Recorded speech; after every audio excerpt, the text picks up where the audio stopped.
Muy buenos días tengan todos ustedes. Estamos a 3 de mayo del 2020, ya 49 días de la cuarentena y ya prestos, ya quizás en un par de semanas para empezar poco a poco las actividades, ¿no? Yo lo que quería destacar a propósito de las experiencias que hemos venido teniendo a lo largo de la atención ya de pacientes, digamos en las últimas 2 o 3 semanas, destacar un aspecto que es el estrés y la salud mental particularmente, ¿no?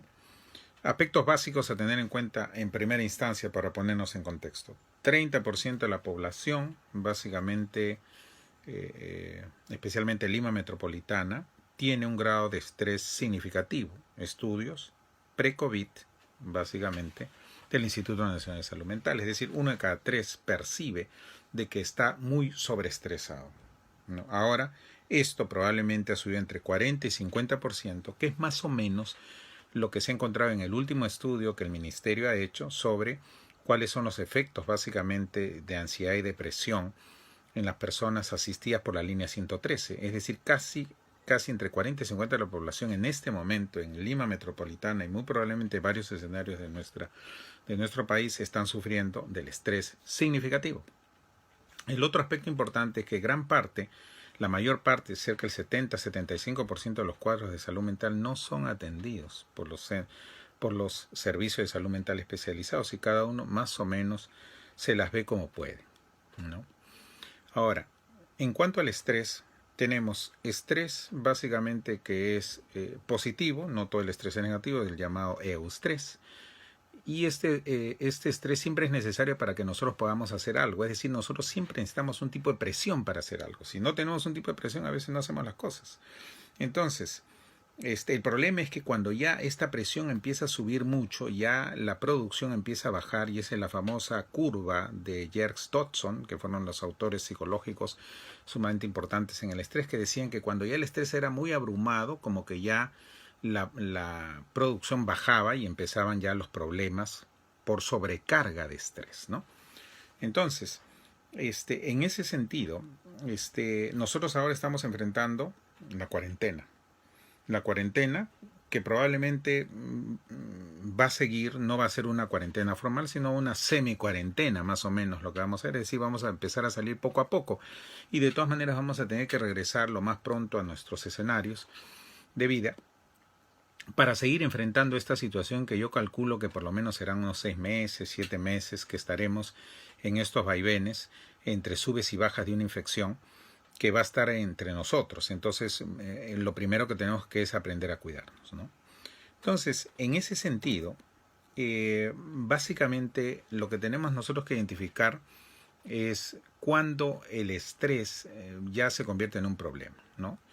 Lo primero es la definición del estrés, es aquella situación en la cual, digamos, las demandas ya sea externas, verbigracia, problemas, ya sea generados por la cuarentena, problemas económicos, problemas en entorno, o problemas internos, como puede ser preocupaciones que tengamos, problemas de salud mental, enfermedades médicas que tengamos, ya nos afectan en nuestro diario quehacer. Entonces, cuando ya estas demandas, tanto internas como externas, ya rebasan nuestra capacidad, se convierte en un estrés específico.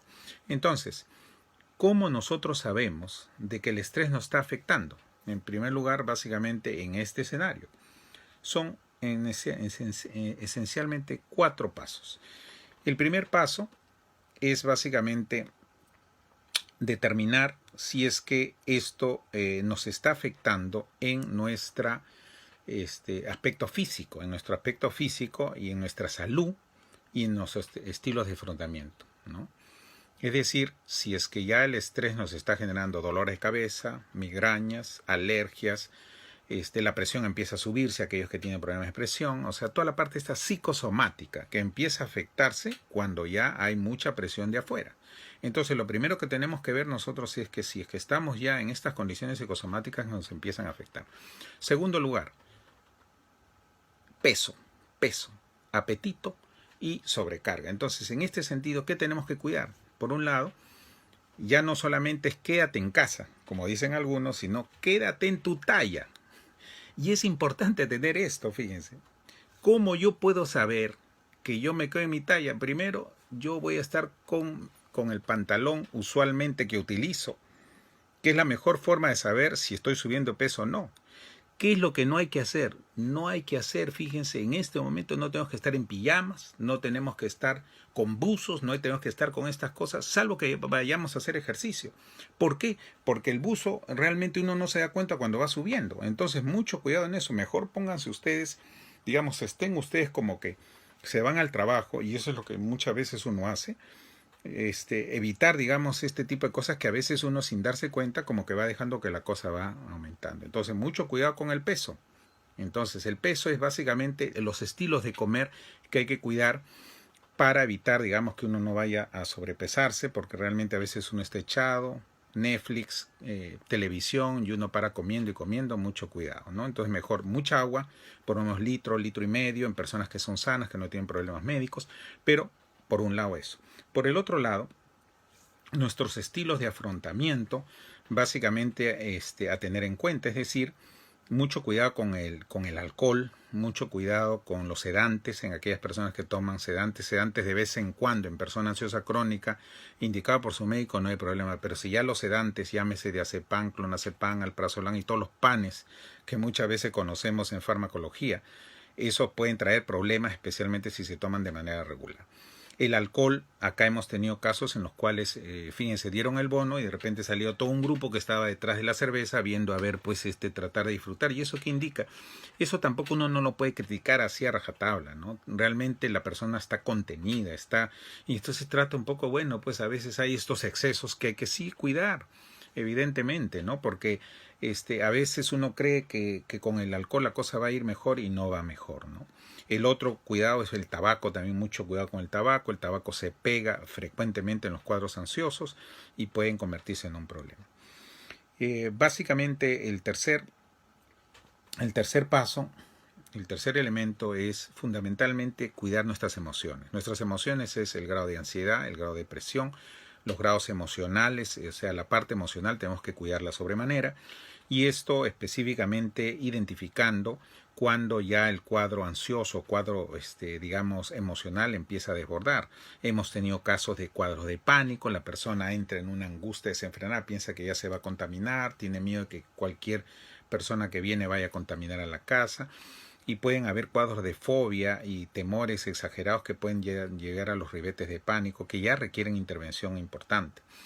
Depresión y ansiedad, evidentemente, específicamente cuando empiezan las ideas negativas, ya no quiero estar solamente encerrado, pienso en cosas negativas, aparecen las ideas de muerte, mucho cuidado, estamos en elementos de depresión mayor que quieren intervención. Ya los otros aspectos, básicamente casos más graves como por ejemplo, problemas bipolares o problemas psicóticos, esquizofrenia, cuadros paranoides crónicos, eso sí hay que tener mucho cuidado porque en este escenario, en el escenario de la cuarentena, sí, usualmente aumentan, digamos, las desconfianzas, los miedos, y en los cuadros, todos los cuadros psicóticos se acentúan. Entonces a veces hay que hacer pequeños ajustes en el tratamiento para evitar que la persona no se descompense, ¿no? Porque realmente no sale, está encerrada, es una persona vulnerable emocionalmente, y ahí sí pueden haber dificultades. Lo mismo se refiere a los cuadros bipolares. En el cuadro bipolar, mucho cuidado con el sueño. El sueño fundamentalmente es a veces un indicador de que estamos perdiendo el control. O sea, la persona no duerme, cree que puede hacer cosas y empiezan ya sea las alteraciones hacia arriba o hacia abajo. Hacia arriba, la euforia, la tendencia a llamar a medio mundo, a pensar que las cosas son fáciles, o si no, el otro polo, el polo depresivo, en donde uno empieza a aislarse, no querer salir, ideas negativas, de muerte, etcétera, ¿no? De tal manera que este componente, el componente básicamente emocional, es fundamental. Y el cuarto paso es básicamente el tener el equilibrio entre nuestros deberes y nuestra zona de relax y nuestra zona de distracción. Esto tenemos que hacerlo día a día. Es fundamental que hagamos esto constantemente con la finalidad de que podamos nosotros estar equilibrados. Y esto, como les decía en el primer video, es básicamente nuestra rutina que tenemos que hacer día a día en este periodo de cuarentena, y lo propio vamos a tener que hacer cuando salgamos, ¿no? Entonces, realmente esto es lo que yo quería compartir, y especialmente para mis pacientes, tanto del escenario de público como privado, les pido que tengan mucho cuidado con su medicina, mucho cuidado con las medicinas. No hagan, digamos, no hagan juegos básicamente con querer bajar la medicina, porque a veces uno puede tener una estabilidad de 1 a 2 semanas y después viene un descontrol que no va a arreglarse subiendo la dosis anterior, ¿eh? O sea, realmente a veces hay que hacer ajustes mucho más intensos, entonces mucho cuidado con esto, prever antes de que las medicinas se acaben, qué hacer, contactar con su médico, contactar con el servicio de salud mental con la finalidad de evitar. Y seguimos así en la lucha, seguimos cuidándonos y realmente les deseo lo mejor hacia adelante y esperando de que esto empiece a pasar lo más rápido que se pueda, pero con el apoyo de cada uno de ustedes, ¿no? Y me quedo en casa hasta que podamos empezar a salir y seguimos para adelante.